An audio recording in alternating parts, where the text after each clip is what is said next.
So we are now recording. Good morning, everybody who is here live in person on April 6th. Good morning or hello to people who are watching this on a replay. As you know, we have the huge power of the internet behind us right now. So if you have questions about uke club stuff or about ukulele stuff in general, you can take advantage of that huge power of the internet to pose a question by typing it in or by requesting to jump into the open seat, which means you would come on camera with me and we can talk over anything that you may have on your mind. I love it when people do that. It makes the whole thing much more exciting and feel like a real conversation. But in the meantime, I always try to have a little lesson prepared, sort of stuff that maybe we touch on during the uke club daily workout lessons, or in some cases, like today, things that I think are useful to you, potentially useful to you, but aren't things that we've hit upon directly within the uke club itself. So that's what I have for us today. I'm going to jump right into that. If you do have questions, either about what I talk about today or about anything else, feel free to pose them, and I'll hit them at the most appropriate time, which may be at the very end. So just checking once again. Oh, it looks like we just have lots of people from around the globe, which is always very exciting. So there is a download link in Spanish Harlem off to the side. Let me see if I can paste it in again for you now. If you want to follow along with this exactly in real time, I put together a little page, which if I did it right, should be popping up over in the text area for you. You don't need this. I'm going to talk you through it right now in real life, in real time. And basically what we're doing, I kind of spoiled this for you. I was going to play this little riff for you without telling you what it was, and then ask you to try to recognize it when I played it in the uninteresting version, because our goal today is to take this very well-known riff and jazz it up.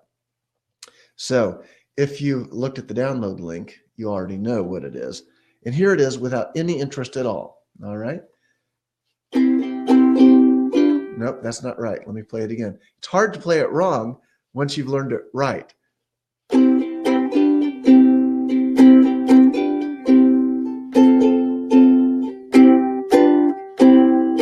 That was kind of it. Let me do it wrong one more time. This is good quality entertainment right here. Watching someone play it wrong.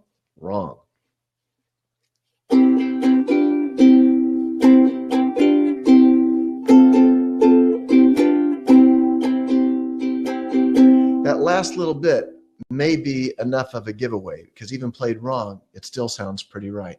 Okay, no cheating. If you've already looked and you know what it is, don't type it in. But if you haven't, go ahead and take a guess. Type it in or come on and tell me. Any speculation as to what that little riff might be?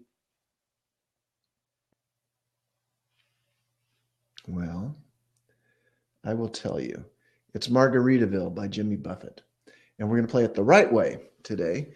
And the reason I'm showing this to you is not because it's a wonderful song. In fact, this may be one of my personal most reviled songs. And it's not because it's a bad song. It's just that, oh, good heavens, I'm sick of hearing it. And really, I'm sick of playing it. It's a nice, easy 3-chord song to play, so it comes up in ukulele groups all the time. And it's one of those songs. It goes on. It's like the wreck of the Edmund Fitzgerald with alcohol. It just goes on and on and on. So if we can throw in the little riff, well, that breaks up the monotony a little bit and adds some variety to it. But beyond that, the little riff at the beginning and between the verses of the songs is kind of a nice culmination of a lot of things that we've talked about, in particular during these office hours for the last many weeks. It's a little bit of a movable chord. It's a little bit of selective strumming, which is one of the things I want to focus on for us here today. And it's that chord to chord walk down that I've mentioned in a few different places now. So I'm going to kind of combine those pieces for us as we walk through the little riff. Just to give you a heads up, I try to keep these as short as possible, which means I don't go into all the depth and detail that you might desire. Therefore, it falls to you to ask questions if you have them.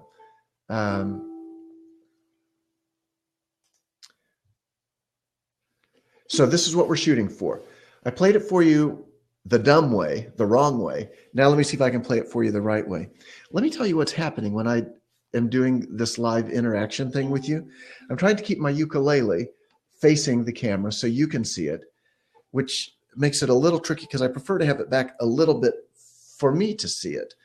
Also, I can see my own image on my computer screen, and it's about half a second behind. So for trying to do something that involves timing, it really kind of throws me off. All right, so you heard the riff the wrong way. Here it is the right way.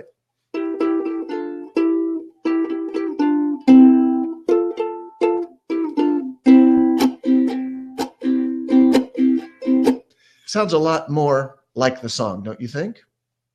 I do. All right, so here's what we're looking at. As I said, the point is not the riff itself. The point is, how do we get to the riff?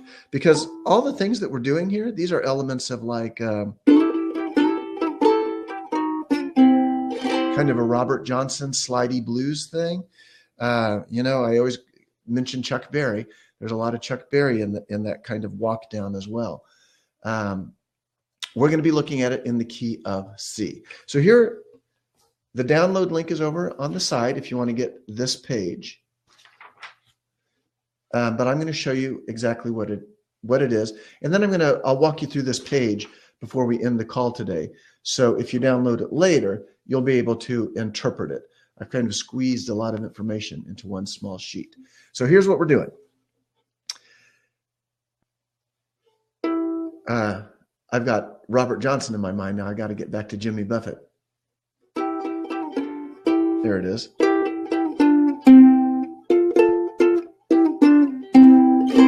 All right. So first thing that we're going to look at is the chords of the song. It's a 3-chord song. It's C, F, and G7, right? We've talked about that 100 times now. C, D, E, F, and G, which we can make a G7. So that's our 1-4-5. It's a 1-4-5 song.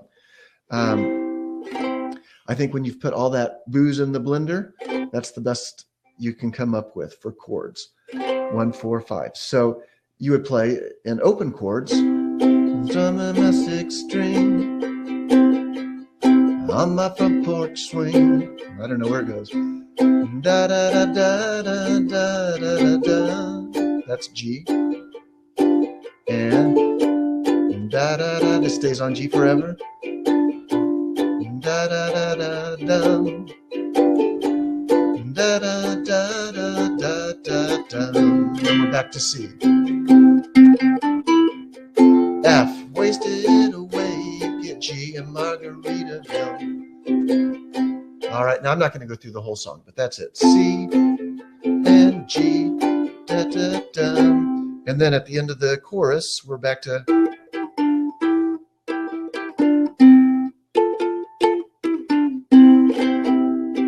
All right, so that's the fill between the verses, and I think it's done as an intro and an outro to the song too.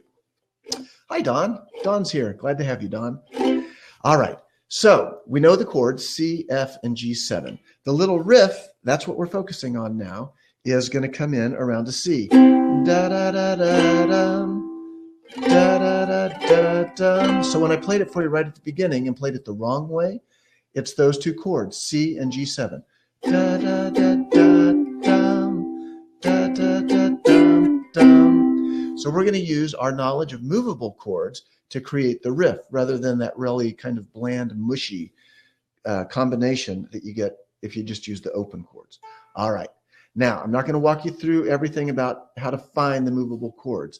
We've walked through it before. That information is available to you. Oh, Barry's here too. Hi, Barry. But for now, just trust me, all right? We're going to take our B flat shape. and we're going to move it up 2 frets. So B flat becomes B at the 2nd fret, becomes C at fret number 3. So that is an alternate version. I even had an alternate version of saying the word alternate. That is an alternate version of C. And listen, you can hear it. There's C and there's C. All right, with me so far? We're going to use the concept of selective strumming now. I hope some of you guys got to go through the blues workshop. I sent you out the link for that. That's the first time I've used the term selective strumming, although we have used the concept of it many times. Selective strumming is akin to picking. We're going to strum 2 strings instead of all the strings. And we're going to strum or multi-pick the 2 strings in the middle.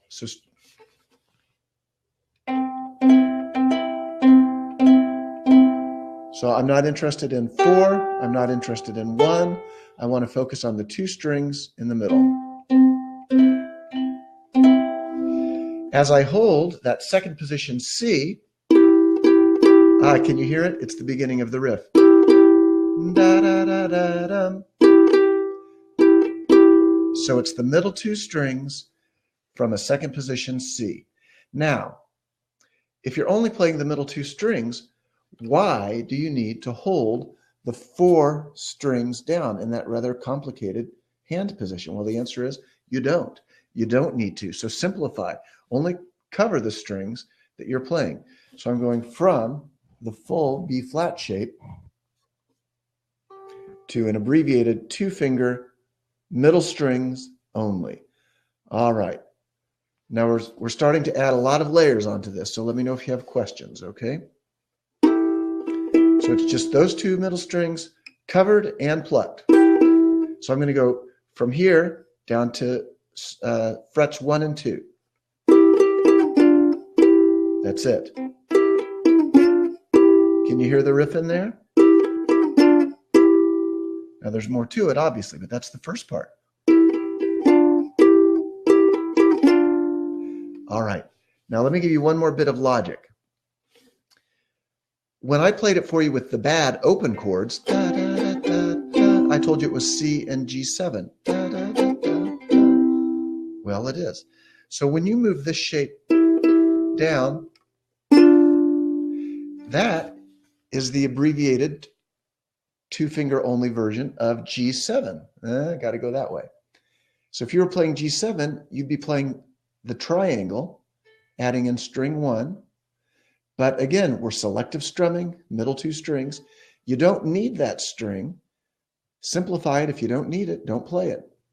Which means that the shape that you're playing is happily and coincidentally the same shape, which means the movement is a piece of cake because you're coming from C here to G7 here. With me so far?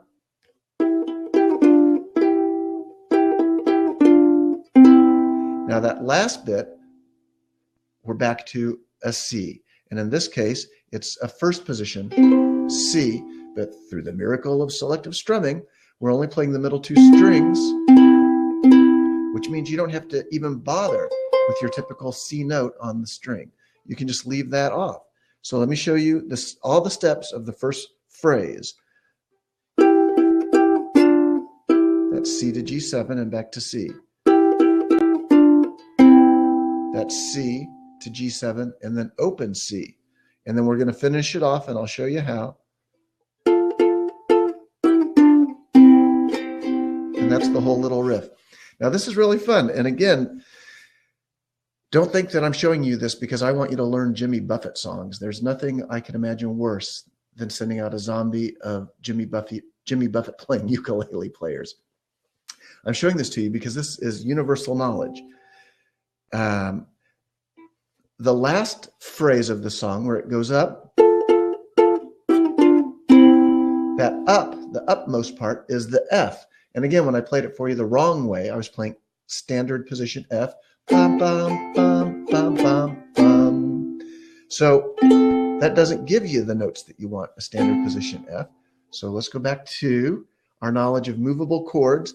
And again, I'm not going to dig deep into why this works now. We've talked about movable chords. So for now, trust me that it does work. We're going to grab an F. That's our C shape, count it up the neck. C sharp, D, E flat, E. At fret 5, that becomes an F chord. I'm barred at fret 5, skip 2, add a string. Now, again, selective strumming. You don't need to play this whole big chord. We're only concerned about the middle 2 strings, which happen to be under that bar. So once again, you can abbreviate and just play the simple version. Now, I'm not trying to only touch those 2 strings. I am touching string 1 closest to the ground. My point is, you don't have to be precise about it. It's easier to be sloppy and touch string 1 than be precise and only hit the middle 2 strings. But you're only going to strum the middle 2 strings. So what happens outside of the middle 2 strings simply doesn't matter.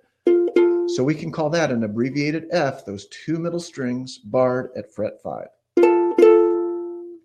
So I got to walk into it. So because I'm here for the C, I'm choosing to use my ring finger to reach up and grab that bar. The C is still waiting underneath. Isn't that nice? A slick little move. Minimize your movement. I'm using the bar at fret 5 for the F. I remove the bar, and the C is already there. Down to the G7, open C, and you're into the song.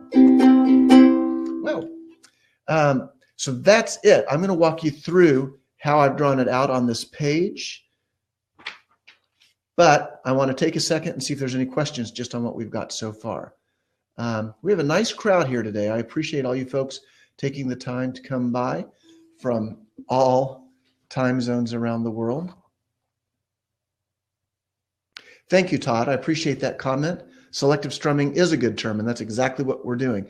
You could also think of it as sloppy picking in a way, because usually picking, you think about 1 string, and we're actually trying to hit 2 here. But it's a little more akin to strumming in the way I think.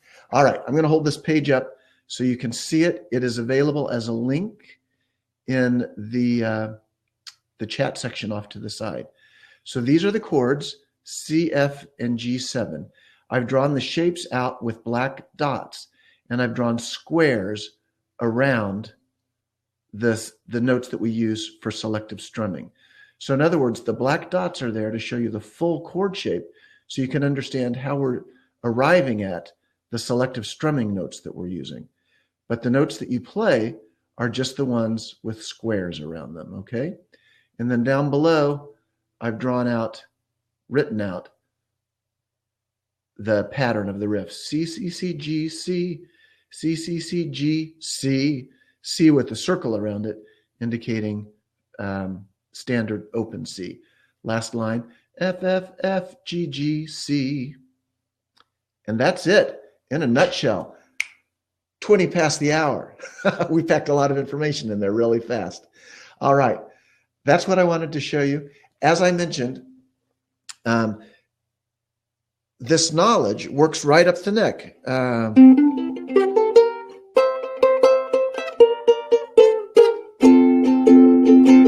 can't think of what song that is, but that sound comes up all the time.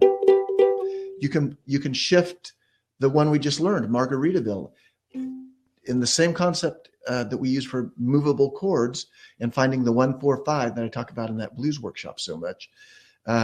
You can shift this movement up any number of frets and play this exact riff in any key. But it's also a great foundation for sort of noodling around in this mode. This works great for a Jimmy Buffett style song, which is really just a blues structure. So good to know these shapes, how you can abbreviate chords that you already know to find a melody that you might not suspect of existing in there. So that's where I'm going to stop for now. I'm going to leave it open for questions and comments. I'll leave recording on for 1 more minute and then I'll turn it off. Sometimes we have our best conversations after the camera goes off. And I say that for you replay people to encourage you to show up live. All right. Heat Wave, Irving Berlin.